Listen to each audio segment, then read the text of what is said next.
Carne de laboratório. Tire as suas dúvidas aqui hoje.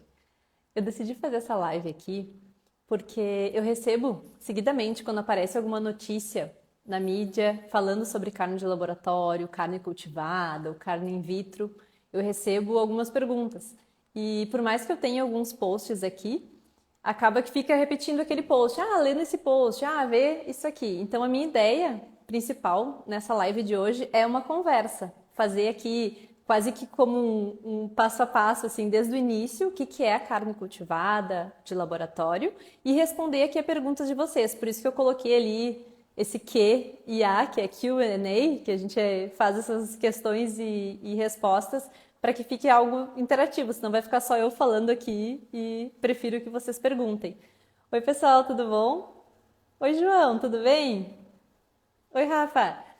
Então, a ideia, eu vou começar aqui, eu tenho o meu roteirinho, carne de laboratório, tem tudo aqui, algumas perguntas que já surgiram, na verdade, ali nos comentários, algumas que depois eu tinha recebido um tempo atrás, que eu acho que são bem pertinentes, e também algumas questões que vêm saindo ultimamente na mídia, como a questão do investimento em algumas universidades públicas que estão fazendo investimento nessa área, e mais ou menos essas questões que a gente vai falar hoje. Inicialmente, né, o que é a carne de laboratório? O que acontece quando a gente fala esse termo? Talvez aqui vocês, alguns saibam, outros não, mas quando a gente fala de laboratório ou fala essa alternativa para carne, as pessoas às vezes pensam no hambúrguer, tipo hambúrguer do futuro, esses hambúrgueres à base de plantas, que a gente vê muito também, esses produtos que já estão no mercado.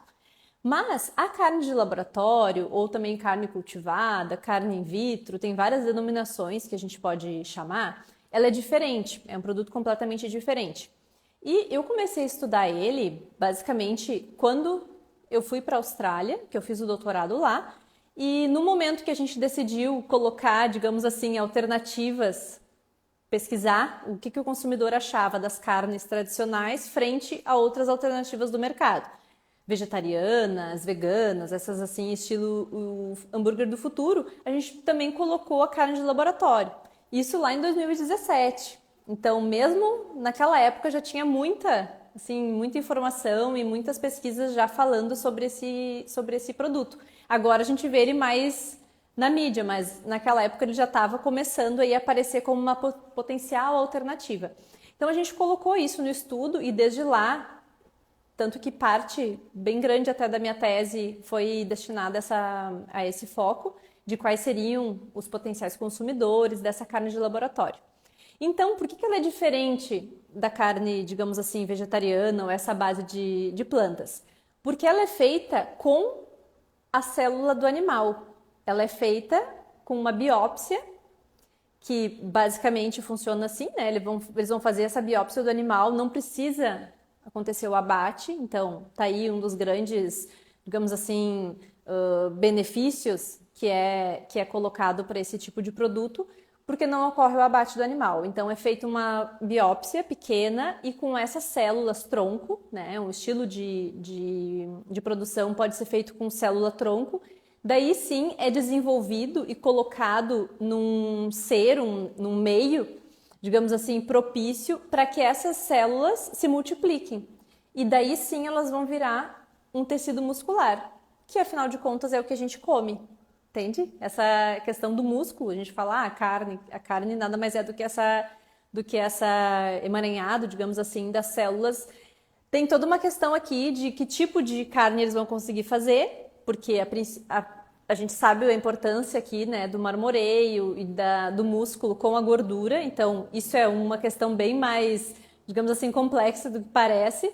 Quem está aqui, o João estava aqui antes, não sei, ele está aqui, especialista em marmoreio, em qualidade da carne. Então, a gente sabe o quanto é difícil, o quanto, às vezes, dependendo da raça, da genética, muda muito, o quanto a própria ração do animal vai interferir nesse marmoreio. Então, tem toda uma questão aqui que, resumidamente, é muito difícil eles conseguirem fazer a carne com esse padrão nosso de marmoreio tradicional, digamos assim, ou aperfeiçoarem isso. Mas essa é a ideia. A ideia é fazer esse tecido muscular que vai poder ser comido, né? Ser ingerido.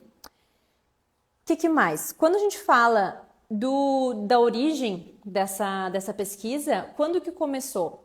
Começou com um professor lá na Holanda que ele teve essa ideia, ele via muitas pesquisas na área de tecido humano, por exemplo, para regeneração, para pessoas com queimaduras, com algum tipo de problema assim na pele, existe esse tipo de pesquisa que faz o tecido humano. E na época ele se perguntou por que então ele tinha algumas questões com comer carne, e ele se perguntou, então por que eu não consigo fazer esse mesmo tipo de processo com um tecido animal, um tecido de um animal que a gente, né, já domesticou, por exemplo, como o boi. E foi daí que surgiu o primeiro hambúrguer feito em laboratório. Ele foi desenvolvido por esse professor, o Michael Post, que é holandês, então ele fez desenvolveu todo esse processo do hambúrguer e principalmente com investimentos de pessoas do Google, tinha lá um investimento bem alto, tanto que quando eles provaram esse hambúrguer, foi feito até foi num programa assim de TV, foi televisionado esse primeiro, né, a prova mesmo do sabor do hambúrguer. Eles anunciaram isso como o hambúrguer de 300 mil euros. Porque foi mais ou menos o investimento da pesquisa toda. Então, claro, né, fizeram esse sensacionalismo, mas a ideia é que esse hambúrguer, essa primeira tentativa do Post foi para fazer o hambúrguer, foi esse custo bem alto. E a partir dali, tendo em vista que a tecnologia e tudo isso foi em 2013. 2013 eles provaram esse hambúrguer ao vivo. E a partir dali, aquilo só as outras empresas no mundo todo, Estados Unidos, Europa, tudo, até na Austrália, tem empresas nessa linha que estão, digamos assim, nessa corrida, a gente fala nessa corrida para colocar esse produto no mercado. Oi, pessoal, tudo bom? Chegando aqui um monte de gente. Deixa eu ver que já tem uma pergunta. Então, eu vou terminar esse pensamento da corrida. Então, muitas dessas empresas já estão no mercado e desde lá vem trabalhando nesse tipo de produto. Inclusive, eu tenho um post aqui, que eu não sei se vocês sabem, mas não é só carne bovina. Claro que eu falo bastante de carne bovina, mas não é só esse tipo de carne que eles estão produzindo. Tudo que é tipo de carne que a gente, na verdade, costuma comer, mas também tem algumas empresas especialmente focadas em tipos de carne que elas querem alimentar, por exemplo, outros animais. Então, assim, carne de rato. E tu pensa, mas por que vai fazer carne de rato? Para que alimente animais que se alimentem de rato, entende? Então tem muita coisa. Inclusive eu tenho um post, depois eu posso colocar nos stories para vocês verem, assim, é bem legal, é de um artigo porque tem as várias carinhas assim dos animais, né, os infográficozinhos e mostrando as várias empresas que já estão trabalhando para produzir esse tipo de carne. Vou falar carne aqui, tá? Mas é que a gente diz, não chama de carne. Deixa eu ver o que a Rafaela comentou aqui, só um pouquinho, antes de abrir a pergunta, senão vai passar. Lívia, vale ressaltar que a carne in vitro não é uma opção para os veganos, pois além de ser carne, ele é cultivado em meios que contêm soro fetal bovino. Boa, Rafa, eu ia comentar isso até, tenho aqui anotado. Se é vegana, porque isso é uma pergunta bem comum. Como o próprio nome diz, ela é sintetizada a partir de fetos de bezerro. Sim, esse soro fetal bovino, que é caríssimo, inclusive, para a indústria, e é utilizado em outros produtos, né? Sou médica veterinária, mestre em reprodução animal e sempre explano isso, pois as pessoas não imaginam. Então, a carne in vitro não é uma solução para o fim da crueldade do abate, sendo que não é uma crueldade. Eu não sou vegana. Boa, Rafa. Exato. Então, assim, para quem viu aqui, a Rafa comentou do soro fetal bovino e é justamente um dos principais meios de cultura. Quando a gente fala meio de cultura, imaginem, né? Eu coloquei até aqui uma Petri dish, que é esse pratinho, que quando a gente fala assim, ciência, laboratório, vem em mente esse pratinho. Que ali, o que acontece? Quando a gente tem um meio de cultura propício para algo se desenvolver, por exemplo, uma bactéria. Se eu pegar e colocar aqui a minha mão que eu vim da rua, colocar ali no meio de cultura propício, colocar assim meus dedos, apertar, tirar e deixar aquilo ali em temperaturas e condições ideais, no outro dia ou um tempo depois já vai estar, a gente já consegue ver tudo que tinha ali de bactérias, de coisas que se multiplicaram. Por quê? Porque aquele meio de cultura tá propício para isso. E pensem o seguinte, o que seria de mais nutritivo, assim, nessa linha para uma célula de um animal, né? De um boi, por exemplo. É justamente esse serum fetal bovino, que é o soro, que está passando ali dentro Ai, agora me fugiu o nome da parte, a Rafa vai me ajudar. Mas que está passando ali pro bezerrinho, né, pro feto que tá crescendo. Então, na verdade, não vai ser vegano. As pessoas às vezes se enganam e pensam assim, essa carne então vai ser livre de crueldade, a gente vai pegar lá uma ou outra célulazinha só e, como um passe de mágica, vai virar uma carne deliciosa para a gente comer. Na verdade, não vai ser bem assim. Mas, mesmo assim, mesmo que a gente fale essas questões do veganismo, que muitos veganos não comeriam essa carne, isso até entrou no meu estudo, no doutorado, o que acontece? Muitos grupos, muitas ONGs, assim, o PETA, outras ONGs e grupos que são, digamos assim, protetores dos animais, eles dão o aval para esse tipo de produto. Eles falam que sim, mesmo assim, mesmo se utilizarem esse soro, vai ser melhor. É melhor porque os animais não vão ser confinados, não vão estar a vida deles destinada àquele fim que seria, né, cruel, e, enfim, na visão deles. Então, sim, é uma pergunta, às vezes as pessoas não têm noção, mas às vezes quando a gente fala isso, tu sabe o que vai ser o soro ali, onde é que vai estar, onde vão estar essas células, as pessoas ficam apavoradas que vai ser de origem animal. Então, né, é bem engraçado até. Mas tem algumas empresas que já falaram que estão desenvolvendo algum outro soro de origem vegetal. Pelo que eu acompanho a literatura, é muito difícil saber, porque tem a questão de patentes, então vamos supor que uma desenvolva e diga, o meu é vegetal. Quem está lá conferindo isso? É complicado nesse sentido, de dizerem, não, a gente está fazendo agora, não tem origem animal. Então vai ter que, sim, passar por todo um processo de parte sanitária, seja o país, dependendo do país, qual órgão responsável. Se for nos Estados Unidos, vai ser FDA, vai ser USDA e vários outros. Aqui no Brasil, vai passar pela Anvisa, outras questões assim. Mas, a princípio, é esse soro um meio de cultura. Então, isso foi uma pergunta também. Perguntaram isso, quais tipos de insumo que vão ser utilizados. Se vai ser vegano, então a gente já respondeu, né? Deixa eu ver aqui, o pessoal entrou aqui. Obrigada, Rafa. Que adoro os posts. Obrigada. Eu vou repostar alguns sobre a carne de laboratório. Eu não repostei justamente porque eu ia fazer a live e quis deixar mais perguntas, assim, para ficasse mais, né? Não fosse respondido algumas coisas ali que interagissem mais. Eu vou ver aqui que tem uma pergunta. Deixa eu ver. Não é. Não era. Bom, então falamos dessa questão do que é, afinal, e que esse primeiro hambúrguer foi de 300 mil euros. E a partir dali, o que se fala bastante? A questão de saúde. Uma das questões principais que se fala é justamente, mas vai ser saudável mesmo? Vai ter os mesmos componentes nutricionais, os mesmos aminoácidos que a gente sabe que a carne, vou falar carne no geral, mas principalmente a carne bovina, que se a gente for pensar nutricionalmente, que é muito completa. Então, assim, não se sabe realmente o que vai se... como vai afetar a nossa saúde. Primeiro porque é um produto super novo. Em poucos países ele já está com regulação para poder ser vendido comercialmente. Então, tem em Singapura que eles podem vender e está sendo vendido em alguns restaurantes, é bem pouco mesmo.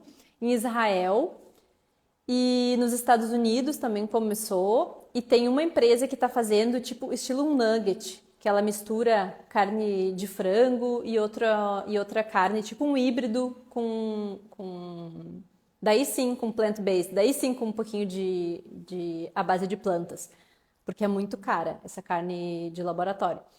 Mas, para a saúde, se a gente for falar de uma maneira geral, a gente só vai realmente conseguir saber isso quando ela estiver amplamente no mercado e a gente conseguir ter mais pesquisas. Quando a gente tiver mais pesquisas sobre ela, a gente vai entender, bom, deu 2 anos, as pessoas comeram essa carne, né? Comeram bastante e tudo bem. Ou deu 5 anos, deu 10 anos. Mas como a gente não tem esse produto amplamente, é a mesma coisa dizer assim, um tempo atrás se falava muito dos transgênicos. Então, foram desenvolvidas muitas pesquisas nessa área. E mesmo assim a gente tem muitos receios até em relação aos transgênicos por vários motivos.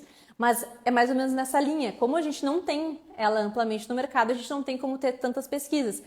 E também as empresas, por uma questão de investimento alto que fizeram e fazem, elas não vão pegar o produto e deliberadamente passar para estudos, para outras coisas, porque elas só vão fazer isso mediante uma exigência e para conseguir algum tipo de liberação para venda.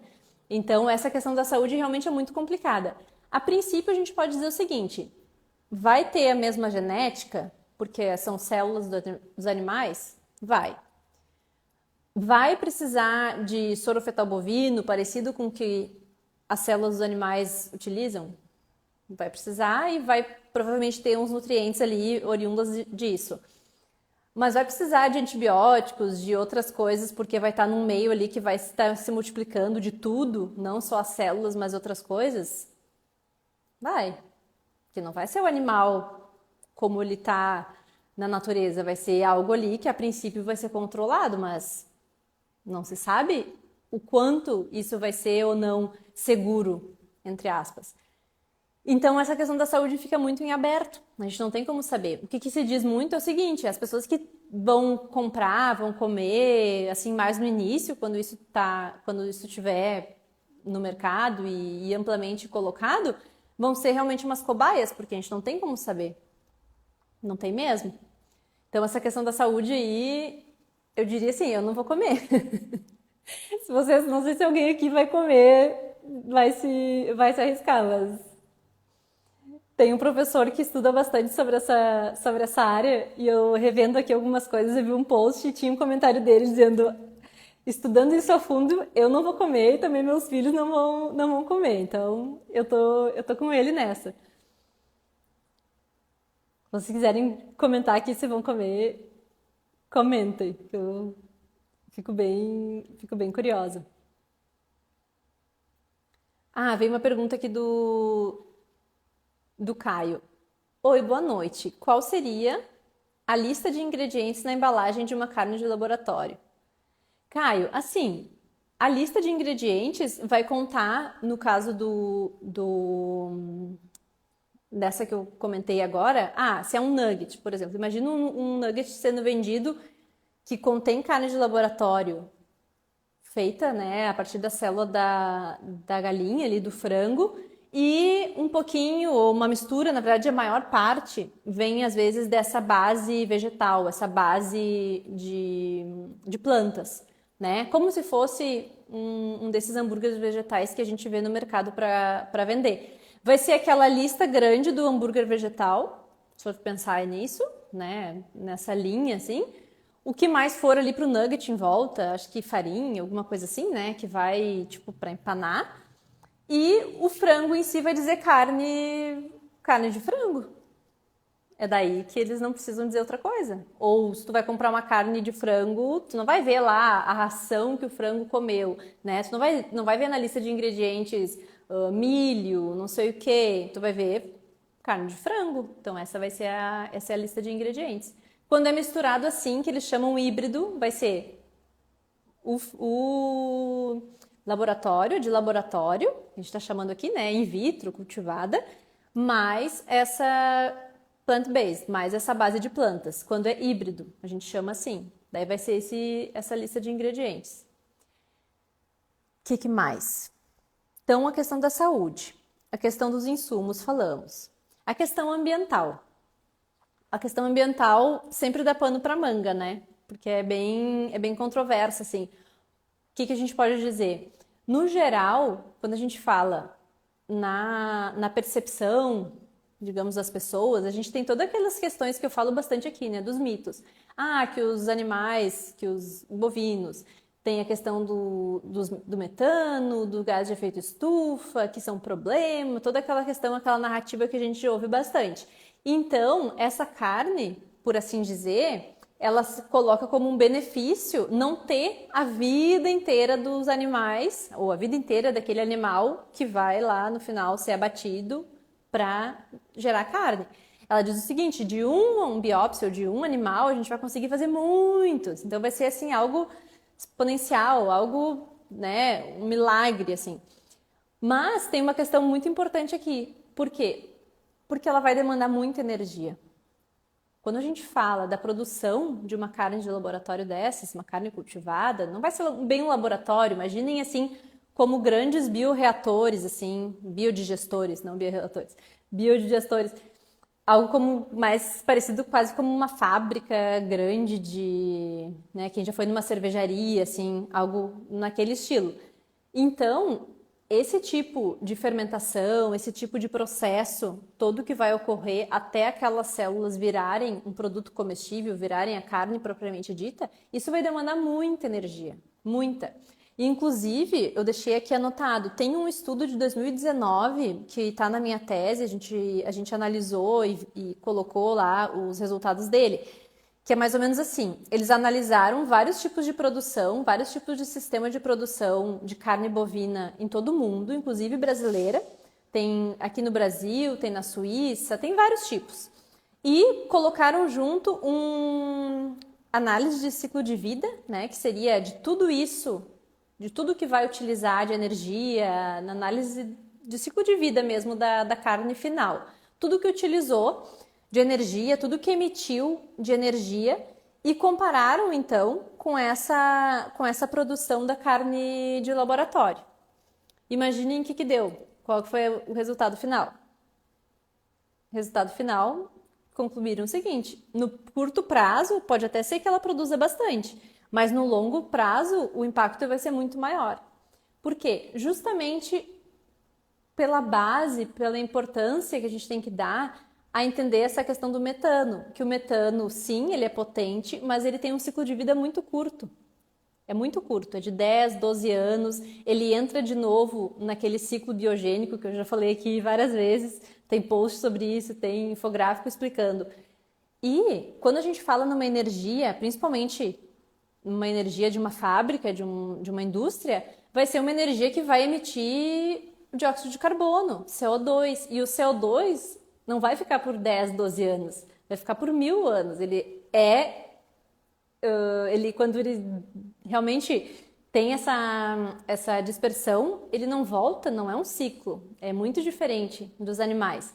Então, essa questão é muito importante frisar, e tanto que esse estudo colocou isso, fez essa análise de vários tipos de produção em vários lugares do mundo até, eles não quiseram pegar o melhor tipo de produção possível lá, é super sustentável, regenerativo, e comparar com a carne de laboratório. Eles foram, digamos assim, super generosos até, e pegaram vários tipos de produção de carne bovina ao longo, em várias regiões do mundo, e compararam com a carne de laboratório. E mesmo assim, ela perdeu.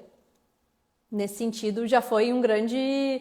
Assim, eu lembro que na época, foi 2019, esse estudo foi muito bom, assim, porque estava justamente vendo ali a percepção dos consumidores em relação a isso, e eles falando, eles achando até que era um pouco melhor do que a carne bovina em relação a meio ambiente, e esse estudo veio, assim, para colocar bastante luz em cima dessa questão. Foi muito legal.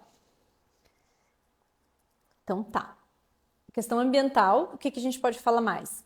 Tem muito... Ficou clara essa parte?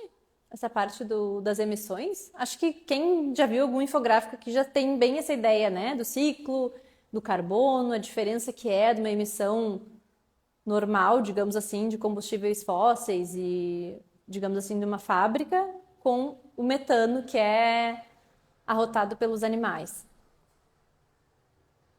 Acho que está claro. Então, essa parte ambiental, acho que é interessante a gente falar, que é realmente importante, porque a gente está cada vez mais e mais falando. Eu vim agora mesmo de um fórum de sustentabilidade da cadeia do couro, mas que na verdade o couro é um subproduto da cadeia da carne, né? A gente tem isso bem, bem forte, então cada vez pesquisando mais essa questão da sustentabilidade, rastreabilidade, para saber lá da origem, para que não tenha nada relacionado a desmatamento ilegal, nada, para ter tudo certinho, para que até lá o subproduto, que é o couro, para que vai, né, vai fazer lá uma bolsa, vai fazer o sapato, que aquilo tenha tudo todo certinho assim durante a cadeia, para que seja sustentável. E até estão falando, hoje comentaram, e isso vai aparecer mais para frente, couro, carbono neutro. Então, assim, vai ter essas discussões em breve aí. Que mais?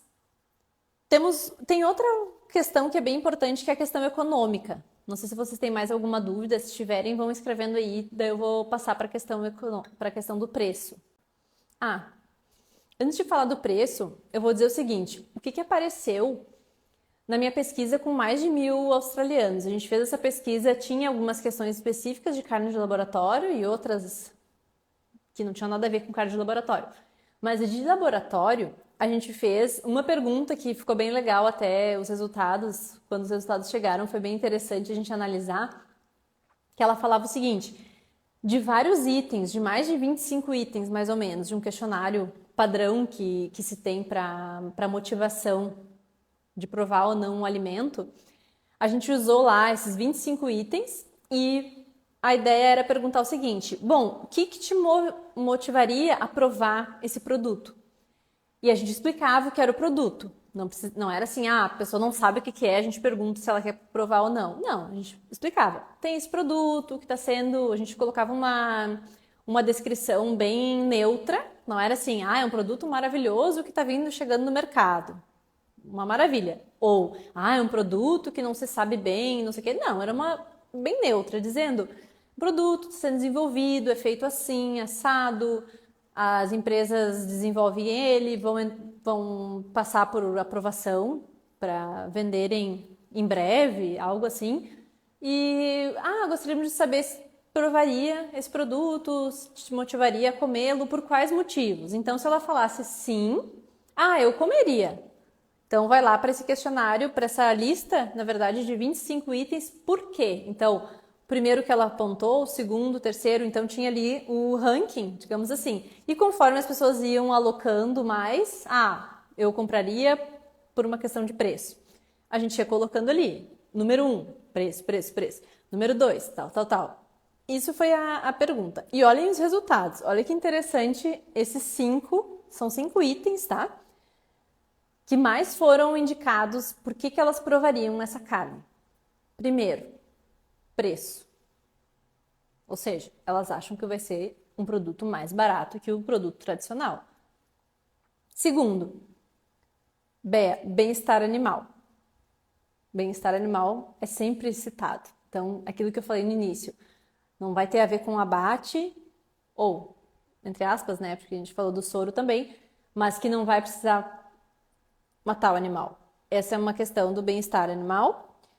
Terceiro, segurança. Elas acham que vai ser um produto mais seguro, porque vai vir de certa forma, isso a gente perguntando depois consegue entender melhor, que vai vir assim de uma indústria, sabe? Mais seguro, com mais limpeza nessa linha. Depois, impacto ambiental. Olha como é importante aqui, ficou nos top 5, né? Nos 5 principais, o impacto ambiental, sendo que a gente viu que realmente não tem essa relação. E quinto, saúde.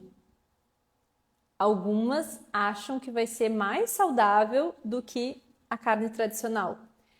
Isso aqui, quando a gente foi perguntando e falando mais sobre essas questões, uma coisa que aparece é o seguinte: quando essas empresas elas fazem na comunicação delas, né, essa questão do marketing delas, colocam o seguinte: essa carne a gente vai conseguir mexer na formulação da gordura. Ela não vai ter tanta gordura saturada. Algumas falam isso.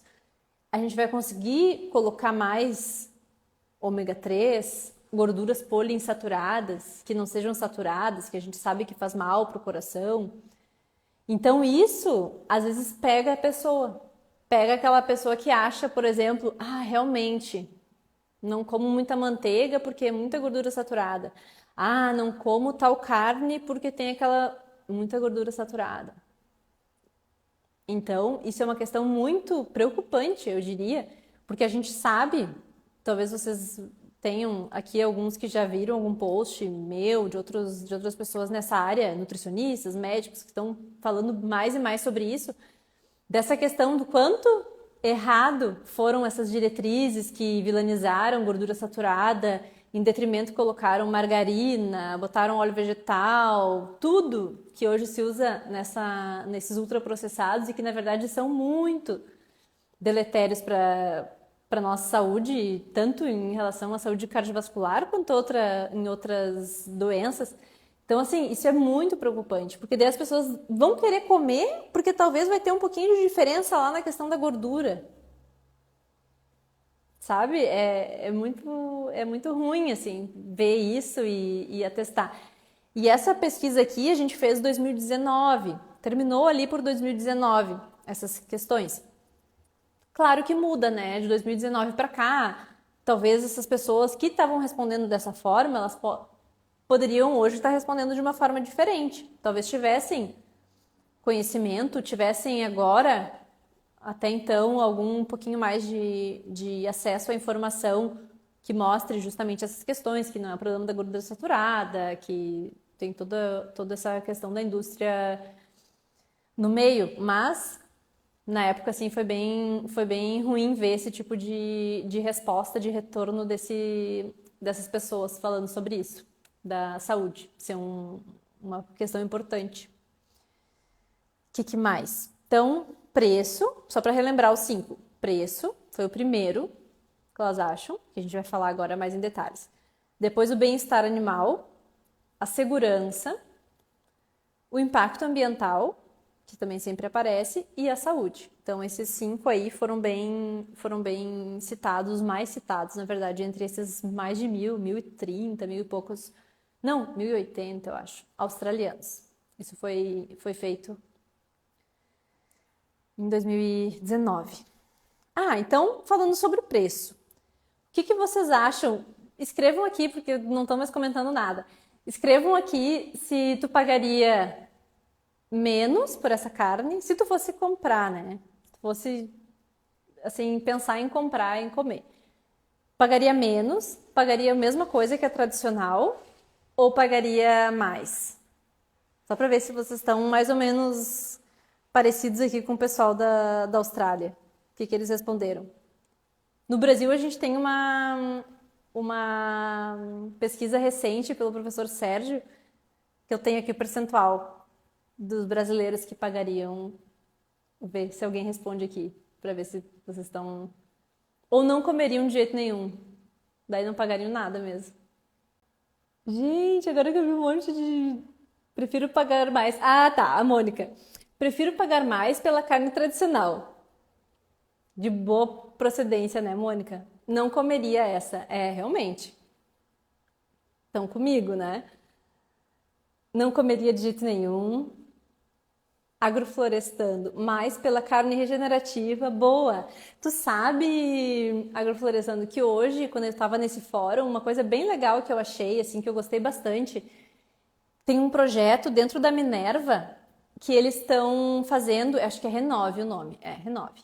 E eles estão fazendo todo um processo, ele não deu muitos detalhes, mas eu vou pesquisar mais sobre isso, mas eles estão fazendo um processo de que vão realmente remunerar mais o produtor, porque eles estão lá na ponta, né? Mas eles estão voltando e voltam, falam muito da cadeia inteira e vão remunerar mais o produtor que adotar práticas regenerativas. Eles falaram ali integração lavoura-pecuária ou integração lavoura-pecuária-floresta.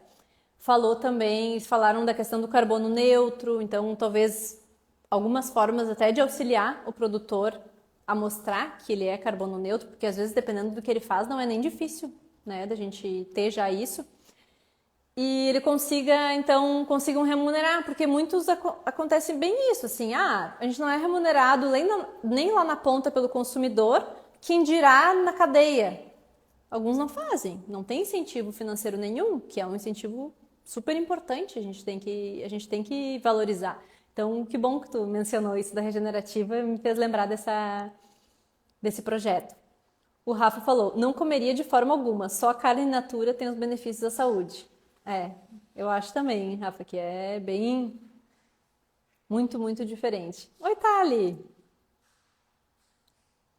Ah, então tá. Então, realmente, vocês não comeriam, não pagariam mais, o brasileiro não quer pagar mais. Os dados, eu tenho aqui um estudo do professor Sérgio, depois eu tenho também um post, eu vou colocar ali nos stories e vou botar num destaque.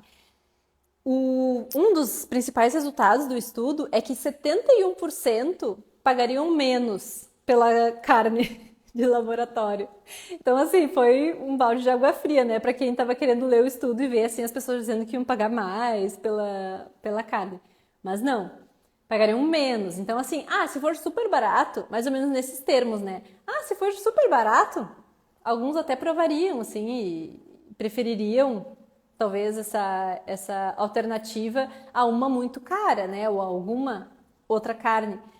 Porque é carne, então tem isso, né? As pessoas assim não vão, por exemplo, comer soja, por mais que a soja seja mais barata. Por quê? Porque elas querem aquilo ali, elas querem o sabor, elas querem os benefícios da carne. Então, como vai ser realmente, e foi nesse estudo explicado, olha, carne, né? A princípio com a original, as pessoas falaram que comeriam, mas menos, pagariam menos. Então, a questão financeira aí entrou bem, bem nessa.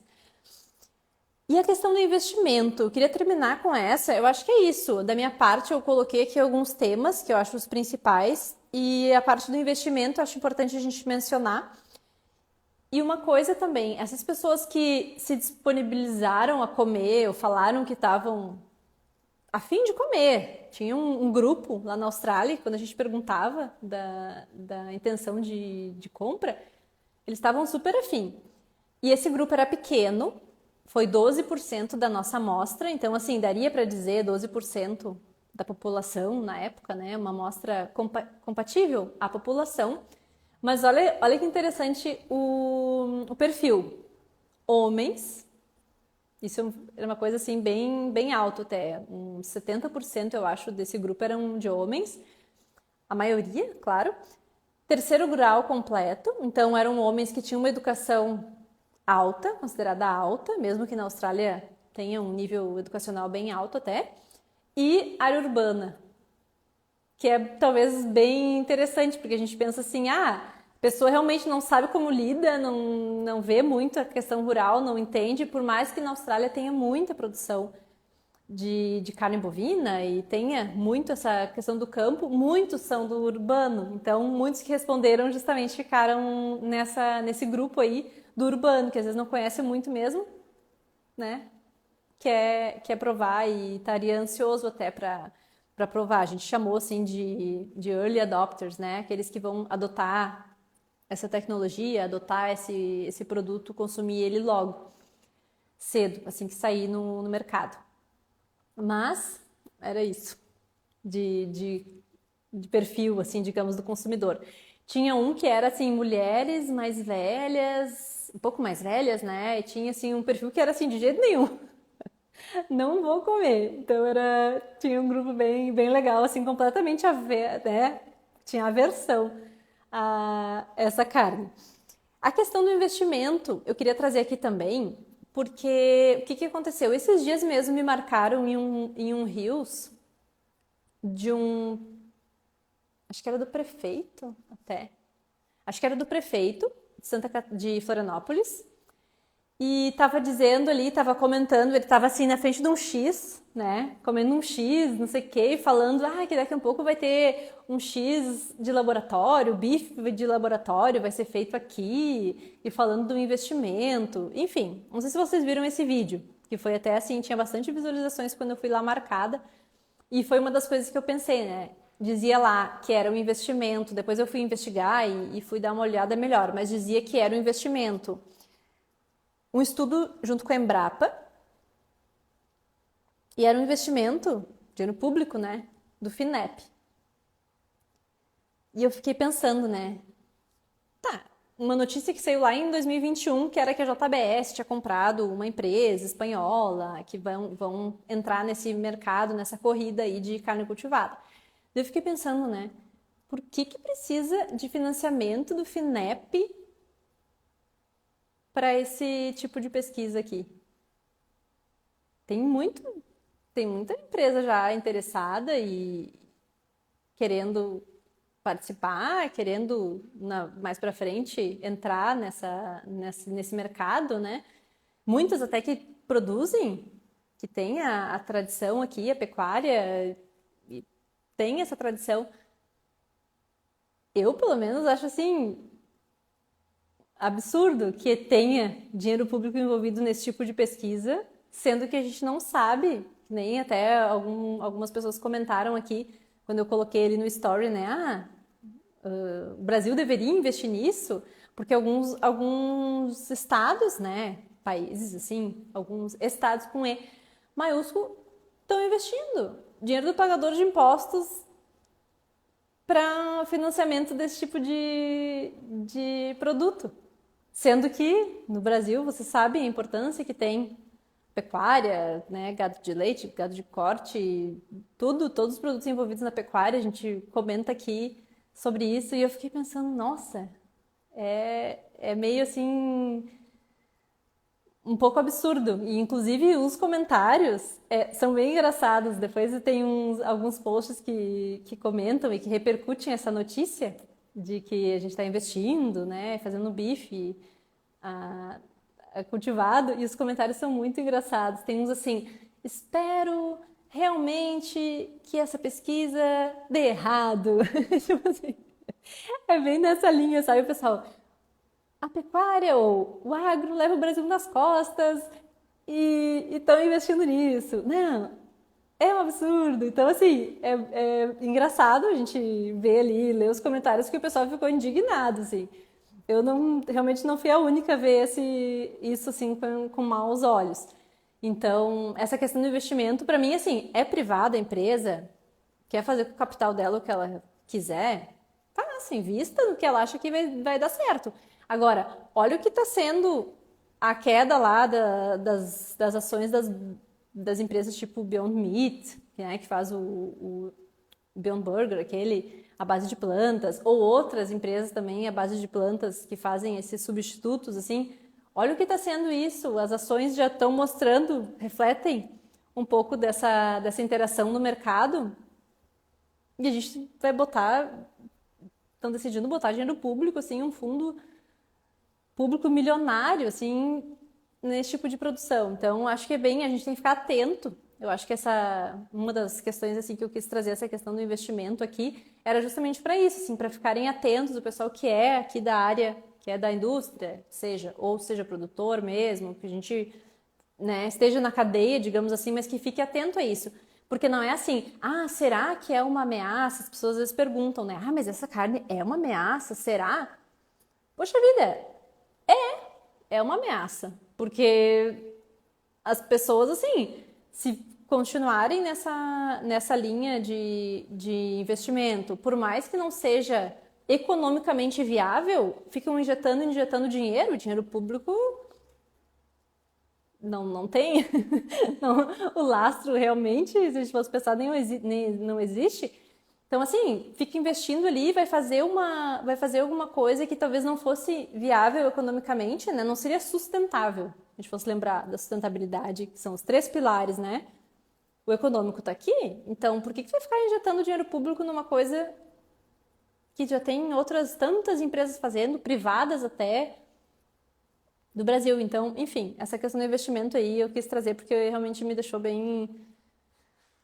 Sim, não gostei nada de ter visto. Para finalizar. Então, acho que era isso. Vocês têm mais alguma dúvida? Mais alguma questão? Eu vou colocar então os posts que eu tinha feito já antes, vou colocar num destaque, colocar essa live aqui, publicar ela. Se tem alguma parte, assim, alguma coisa que não ficou clara, pode me perguntar depois, se estiver vendo a live depois também. E se tiver mais alguma pergunta, me manda que eu vou respondendo. Rafael, não é viável e nada interessante para o país comercialmente. É, assim, quem estuda, tem inclusive, se eu não me engano, foi o professor Sérgio, ou outra publicação que eu vi, que eles mostraram, assim, que mesmo que fizessem não sei quantas fábricas, não sei quanto, assim, a planta, né? Uma planta produziria tanto, X. Outra planta, então, teria que produzir, teria que ter uma área gigantesca, uma questão, assim, de energia mesmo, utilizar um monte de energia para produzir o que o boi está produzindo com a luz solar. Porque justamente o pasto está crescendo com fotossíntese, a gente usa luz solar, que é uma coisa mais sustentável que isso, mas não. Estão indo lá e botando dinheiro público nesse tipo de investimento, né? Nesse tipo de pesquisa. Não é assim, ser contra inovação. Acho que pega muito nessa linha. O pessoal ali, até nos comentários, comecei a ler, tinha uns assim, não acredito nesse tipo de comentário. É contra o país, contra a inovação. Não é essa a questão. Acho que não é essa a questão. Todo mundo quer sim que melhore, quer que tenha investimentos. Olha, o pessoal da Embrapa faz um trabalho excelente em questão de redução de metano, em vários tipos de produtos. Inclusive, quando a Diana Rogers esteve aqui, ela ficou encantada. Ela me disse assim, meu Deus, eu fui lá, visitei aquelas pesquisas da Embrapa. Ela dizia assim, e é maravilhoso, eles têm lá como se fosse, né, toda a estrutura assim do animal, mas que eles conseguem ter acesso ali ao sistema digestivo, é assim, algo espetacular. E estão realmente investindo, então a inovação tá aí, não é assim, contra a inovação. Não, não queremos melhorar. Não é nesse sentido. É justamente isso, assim, essa corrida já está acontecendo há muito tempo, já tem muitos países produzindo e colocando dinheiro. E o Brasil, na minha opinião, não deveria investir dinheiro público nisso, né? Tanta gente aí precisando de muito mais coisa e, né, não, para mim não faz sentido nenhum. Enfim, depois me mandem alguma pergunta, se por acaso surgiu alguma pergunta e não falei aqui, mas eu acho que era isso. Falamos da questão ambiental, da questão de saúde, do preço, qual seria o público consumidor ou potencial, né, um perfil potencial, o investimento agora, o que é, da onde veio essa ideia, né, que veio lá da Holanda, desde que foi feito o primeiro hambúrguer, que não é vegano, que até então utiliza o soro fetal bovino. Acho que era isso. Fiz aqui umas anotações e falamos de todas. Então, e lembrando que se por acaso tu não viu, tem um documentário na Netflix que fala sobre a dieta dos gêmeos, uma série, não é documentário, é uma série. E eu fiz alguns vídeos aqui falando dos mitos ambientais, e um deles, já falei do metano, já falei de outra questão também, da questão de carnes alternativas. E essa de carne alternativa, justamente eu vou mostrar uma comparação sobre a carne de laboratório, a base de plantas e a tradicional. Eu vou postar ele amanhã, não, sexta, vou postar ele. E é nessa série, eu tô fazendo uma série desbancando alguns dos mitos, alguns dos que apareceram nessa série da Netflix, porque tinha muita coisa errada. Então, se por acaso tu viu, é o que você come e as dietas dos gêmeos. Então, sexta-feira vou publicar um outro vídeo.